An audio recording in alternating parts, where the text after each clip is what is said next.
Hello friend, कैसे हैं आप सब।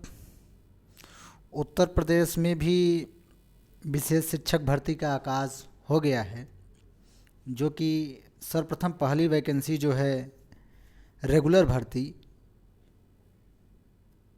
टीजीटी के पोस्ट अर्थात एलटी ग्रेड में आई हुई है। दिव्यांगजन सशक्तिकरण विभाग के अंतर्गत आई हुई है, जिसमें कि एचआई, वीआई, एलडी या सीपी के लिए वैकेंसी है। बाकी अन्य कैटेगरी के लिए वैकेंसी नहीं है। तो वे अभ्यर्थी इन पदों पर ना भरें, जिससे कि किसी अन्य अभ्यर्थी की सीट बेकार ना जाए, कि आप अपने स्वार्थ के लिए कि हम चलें सिर्फ पेपर देने के लिए या पेपर वो करने के लिए वो करें, तो ऐसा आप कतई न करें। आइए देखते हैं न्यूज़ क्या है। प्रशिक्षित स्नातक अध्यापक एलटी ग्रेड विशिष्ट अध्यापक स्पर्श दृष्टिबाधित अर्थात बीआई विद्यालय समेकित विशेष माध्यमिक विद्यालय की अनिवार्य शैक्षिक अर्हता। भारत में विधि द्वारा स्थापित किसी विश्वविद्यालय से संबंधित विषय में स्नातक उपाधि होनी चाहिए। आप बीए किए हैं, आप बीएससी किए हैं, आप बीसीए किए हैं, जो भी किए हैं ग्रेजुएशन स्तर पर है, या आप बीटेक ही किए हैं, तो आपके पास भारत में विधि द्वारा स्थापित किसी विश्वविद्यालय से संबंधित विषय में स्नातक उपाधि होनी चाहिए। दूसरा क्या है कि भारतीय पुनर्वास परिषद आरसीआई अर्थात भारत सरकार द्वारा मान्यता प्राप्त किसी संस्था से विशिष्ट शिक्षा में डिप्लोमा या भारत में विधि द्वारा स्थापित किसी विश्वविद्यालय से क्षीण दृष्टिजनों के अध्यापन में आरसीआई द्वारा मान्यता प्राप्त विशिष्ट बीएड की उपाधि। अब यहाँ पे डिप्लोमा है, तो हमारे जो विशेष शिक्षक साथी हैं उनको कन्फ्यूज़न हो गया है कि डिप्लोमा का अर्थात हम जो प्राइमरी वाला डिप्लोमा करते हैं डीएलएड या स्पेशल डीएड करते हैं वो वाला है। नहीं, तो ये डिप्लोमा नहीं है, ये डिप्लोमा पीजीपीडी वाला डिप्लोमा है। कौन सा? पीजीपीडी वाला डिप्लोमा होता है, जो कि एक ग्रेजुएशन स्तर का होता है। आपका डिग्री ग्रेजुएशन स्तर की नहीं है, ये ग्रेजुएशन स्तर का है, जो कि स्पेशल एजुकेशन टीजीटी पोस्ट के लिए होता है। तो यहाँ पे डिप्लोमा वाले बच्चे कतई ध्यान न दें, वो इसमें 1% भी वैलिड नहीं है तो नहीं है। आप समझ लीजिए। आप ऐसे भी समझ सकते हैं कि टीजीटी की वैकेंसी है, डिप्लोमा वाले कहाँ से अप्लाई कर सकते हैं, इतना दिमाग मत लगाइए। पीजीपीडी एक होता था उस समय, जब कुछ उस समय कार्यरत थे उनको कराने के लिए कराया गया था पीजीपीडी, तो वाला डिप्लोमा होता है कि जो कि वैलिड होता है। बहुत सारे साथी हैं जो कि पीजीपीडी किए हैं वो जानते हैं। इसमें डिप्लोमा कतई वैलिड नहीं है, ये ध्यान रखिएगा। थर्ड वाला क्या है कि ब्रेल पद्धति में हिंदी अंग्रेजी में पढ़ने और लिखने का ज्ञान होना चाहिए। अर्थात ये जो वैकेंसी है सरकारी स्कूलों में हो रही है, सरकारी विद्यालयों में हो रही है, तो इसमें आपको हिंदी और अंग्रेजी में पढ़ने और लिखने का ज्ञान होना चाहिए, और भी ब्रेल पद्धति में आपको बच्चों को पढ़ाना होगा। ऐसे नहीं है कि आप जाके जो जनरल स्कूल में आप प्राइमरी में हो जा रहे हैं, आपको ट्रेनिंग इतना नहीं दी गई है। लेकिन कुछ ऐसे विद्यालय हैं, यूनिवर्सिटीज़ हैं, जो कि स्पेशल डिप्लोमा हो या स्पेशल बीएड हो, उनको अच्छी तरीके से ट्रेंड करती हैं कि आपको बच्चों को इस तरह पढ़ाना है। ब्रेल में स्क्रिप्ट सिखाई जाती कि इस तरह बच्चों को शिक्षा देनी है स्कूलों में, कॉलेजों में जाके। ये नहीं कि आप डिप्लोमा ले लिए हैं, आप डायरेक्ट जाके वहाँ पे भर्ती हो गए, आपको ककहरा भी नहीं आ रहा है, बच्चों को सिखा भी नहीं पा रहे हैं, उनका भविष्य भी बर्बाद कर रहे हैं। तो ऐसा कतई संभव नहीं है। इसमें इस वाली वैकेंसी में वही जाएगा जो योग्य है, जो योग्य नहीं है वो नहीं जा पाएगा। 4 नंबर है कि क्षीण दृष्टिजनों के अध्यापन के लिए विशिष्ट शिक्षक के रूप में भारतीय पुनर्वास परिषद आरसीआई में पंजीकरण। ये तो बहुत ज़्यादा ज़रूरी हो गया है इस समय। यदि वैकेंसी आ रही है तो सब में आरसीआई रजिस्ट्रेशन होना अनिवार्य है।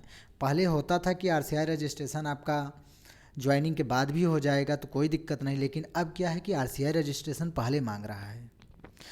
सेकेंड नंबर की वैकेंसी क्या है? प्रशिक्षित स्नातक अध्यापक एलटी ग्रेड विशिष्ट अध्यापक संकेत मूक बधिर विद्यालय एचआई में विशेष माध्यमिक विद्यालय की अनिवार्य शैक्षिक अर्हता है, जिसमें कि पहले पे भारत में विधि द्वारा स्थापित किसी विश्वविद्यालय से संबंधित विषय में स्नातक उपाधि है। अब देखिए इसमें क्या है कि आपके पास ग्रेजुएशन होना चाहिए। क्या होना चाहिए? ग्रेजुएशन होना चाहिए। फर्स्ट नंबर पे। और सेकंड नंबर पे आपके पास क्या होना चाहिए, पीजीपीडी या आपके पास स्पेशल बीएड की डिग्री होनी चाहिए। जनरल बीएड की नहीं, स्पेशल बीएड की डिग्री होनी चाहिए। और जनरल बीएड की भी डिग्री है तो आपके साथ स्पेशल डिप्लोमा 2 साल का होना चाहिए। समझ रहे हैं आप, 2 साल का स्पेशल का डिप्लोमा होना चाहिए, तब आप वैलिड हैं।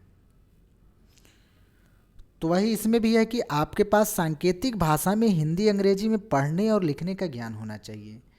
आप मान लीजिए किसी विद्यालय में आपकी नियुक्ति होती है, आप वहाँ पे बच्चों को साइन लैंग्वेज नहीं सिखा पा रहे हैं, उसमें ABCD नहीं सिखा पा रहे हैं, क ख कैसे पढ़ा जाता है, तो आप नहीं सिखा पा रहे हैं तो आप शिक्षक बनने के लायक नहीं हैं। आप इसका ज्ञान स्तर बहुत सारे सोशल मीडिया के माध्यम से सिखाए जा रहे हैं, बहुत सारे इंटरप्रेटर हैं जिसके माध्यम से आप सीख सकते हैं। आप यूट्यूब के माध्यम से भी सीख सकते हैं, आप सीखिए, क्योंकि आप वहाँ पे पढ़ाने जाएंगे तो उन बच्चों को पढ़ाने जा रहे हैं, विशेष बच्चों को पढ़ाने जा रहे हैं। और तीसरी वैकेंसी कौन सी है, प्रयास शारीरिक रूप से अक्षम विद्यालय समेकित विशेष माध्यमिक विद्यालय की अनिवार्य शैक्षिक अर्हता। इसमें क्या है कि जो बच्चे निःशक्तता, जो चल नहीं सकते हैं, उनके लिए है। चल नहीं सकता प्रमस्तिष्क की घात में विशिष्ट शिक्षक के रूप में इनकी नियुक्ति होती है। इनकी योग्यता देखते हैं। भारत में विधि द्वारा स्थापित किसी विश्वविद्यालय से संबंधित विषय में स्नातक उपाधि। भारतीय पुनर्वास परिषद RCI भारत सरकार द्वारा मान्यता प्राप्त किसी संस्था से विशिष्ट चल निःशक्तता अर्थात आपके पास लोकोमोटर डिसेबिलिटी का कोर्स होना चाहिए। क्या, लोकोमोटर डिसेबिलिटी का कोर्स होना चाहिए। और आपका सेरेब्रल पाल्सी में कोर्स होना चाहिए। यदि आपने CP से किया है तो आप एलिजिबल हैं। CP में क्या किया है आपने, PGPD किया हो या स्पेशल BEd किया हो या जनरल BEd प्लस 2 साल का स्पेशल का डिप्लोमा किया हो।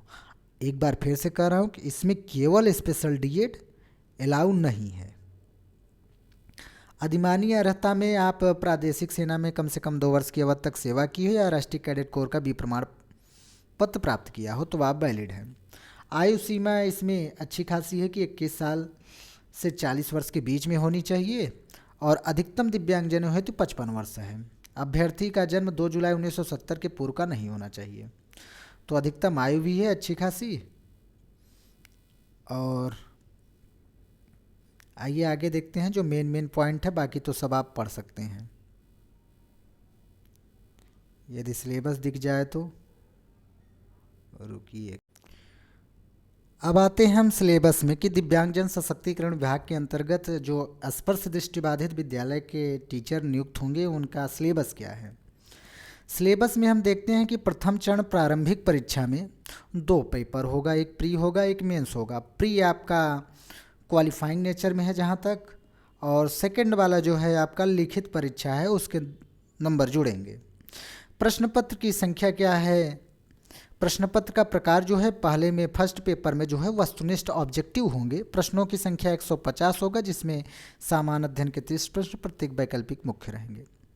विषय के 120 प्रश्न रहेंगे, प्रत्येक प्रश्न पर निर्धारित अंक 2 नंबर के रहेंगे, निर्धारित कुल अंक 300 होंगे, 150 दूना 300। समयावधि जो है 2 घंटा। आपका सेकेंड चरण जो होता है लिखित में प्रश्नों की संख्या 20 होगी, 10-10 की, कुल अंक 200 होंगे, 80 प्लस 120। समयावधि जो है 3 घंटे की रहेगी। 10 प्रश्न जो होगा आपका, 10 प्रश्न जो हैं लघुत्तरी के, वो आपके प्रत्येक प्रश्न 8 अंक का होगा, जो कि आपको 125 शब्दों में लिखना है। और खंड ब के अंतर्गत 10 प्रश्न होंगे, दीर्घ उत्तरी प्रश्न होंगे, जिसके उत्तर की सीमा आप 200 शब्दों में देंगे। अब प्रत्येक प्रश्न के लिए 12 अंक रहेंगे, अर्थात 10 क्वेश्चन आपके 8 नंबर, अर्थात 10 गुणते 8 अर्थात 80 नंबर के होंगे। और 10 क्वेश्चन आपके 12 नंबर के रहेंगे, तो 12 × 120, दोनों को मिला के आपके 200 नंबर के पेपर होंगे। तो द्वितीय प्रश्न पत्र रहेगा क्या, उसमें ब्रेल लिपि या ब्रेल लिपि पद्धति होगी। निर्धारित कुल अंक 100 होंगे, जो समयावधि 2 घंटा रहेगा। उसमें क्या रहेगा? प्रशिक्षित स्नातक अध्यापक, एलटी ग्रेड विशिष्ट अध्यापक, संकेत मूक बधिर विद्यालय या समेकित विशेष माध्यमिक विद्यालय की योजना।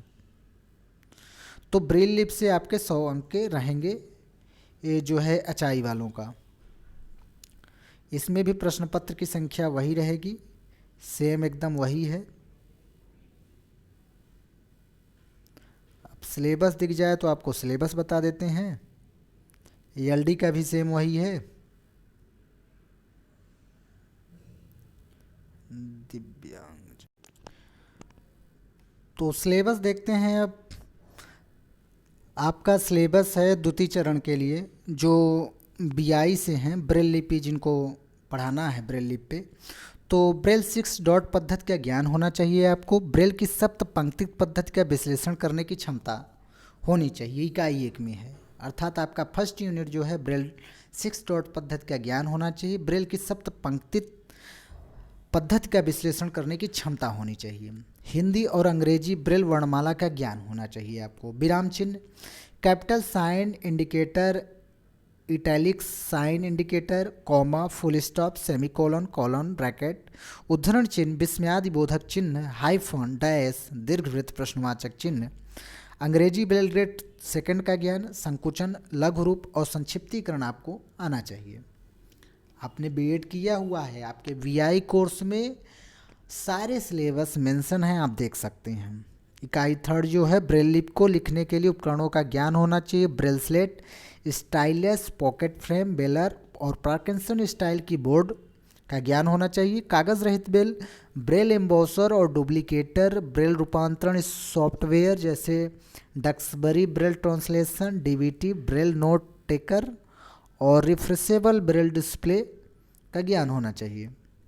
इकाई 4 में है कंप्यूटर ब्रेल का ज्ञान, अर्थात कंप्यूटर ब्रेल संकेतक, ब्रेल में ईमेल आईडी लिखना, ब्रेल में वेब पता, यूआरएल, ब्रेल में विज्ञान प्रतीकों का ज्ञान, अर्थात सुपर स्क्रिप्ट, सब स्क्रिप्ट, रेडिकल्स, ग्रीक अक्षर और लघुगणक, संदर्भ संकेत, निषेध संकेत, डिग्री, अनंत, अंग्रेजी अक्षर, मिश्रित आकार संकेत, स्थानिक व्यवस्था। इकाई 5 में आपको क्या लिखना है, क्या मतलब आपका सिलेबस है। गणितीय ब्रेल, अंकगणितीय और बीजगणितीय का ज्ञान होना चाहिए। अंक, संख्यात्मक सूचक, गणितीय अल्प विराम, गणितीय दशमलव बिंदु, विराम का चिन्ह सूचक, गणितीय संक्रियाओं के चिन्ह, जोड़ घटाना गुणा भाग, कोष्टक, छोटा मजला बड़ा, भिन्न में सरल भिन्न, मिश्र भिन्न, माप, रोमन अंक, सुपर स्क्रिप्ट, सब स्क्रिप्ट, आकृति चिन्ह, मूल आकृति, कोण, त्रिभुज, वृत्त, वर्ग, आयत, चतुर्भुज, बहुभुज, विविध में @ चिन्ह, चेक मार्क, डिट्टो मार्क, प्रतिशत, अनुपात, समानुपात, चूंकि इसलिए लगाना जानते हों।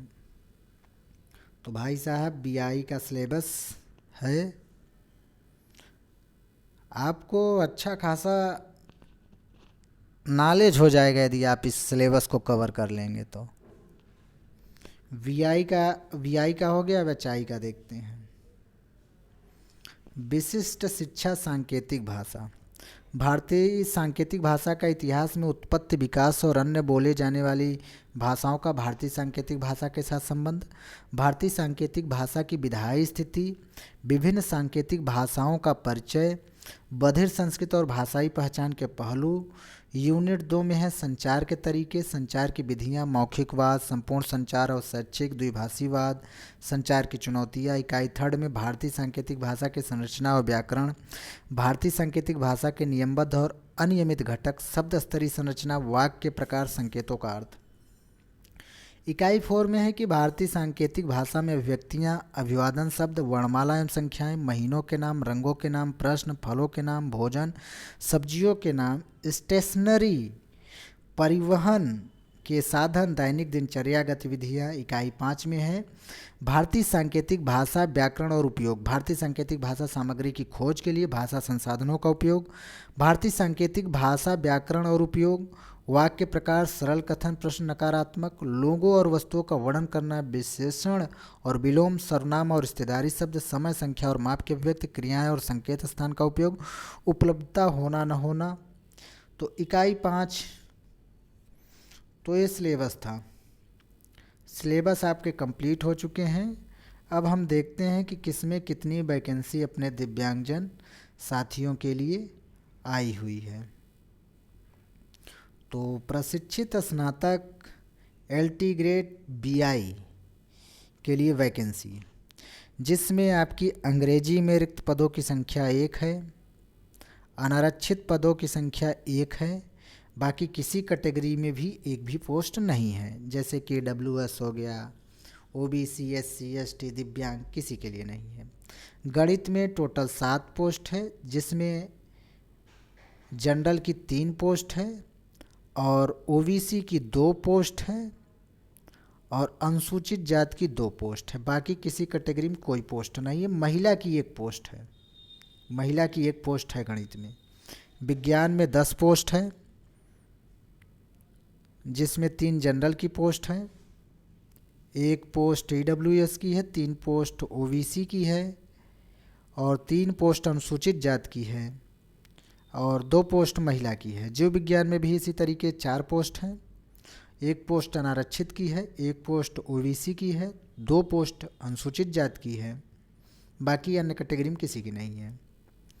कला में भी 2 पोस्ट है टोटल। संस्कृत में 4 पोस्ट हैं टोटल, संगीत में 4 हैं, गृह विज्ञान में 2 हैं, शारीरिक शिक्षा में 5 हैं, कृषि में 4 हैं। तो टोटल 43 पोस्ट जो है आपकी टोटल पोस्ट हैं, जिसमें 18 जनरल की पोस्ट है और 1 पोस्ट ईडब्ल्यूएस की है विज्ञान में, 9 पोस्ट ओबीसी की है और 15 पोस्ट एससी की है और एसटी की 1 भी पोस्ट नहीं है और महिला की 4 पोस्ट है।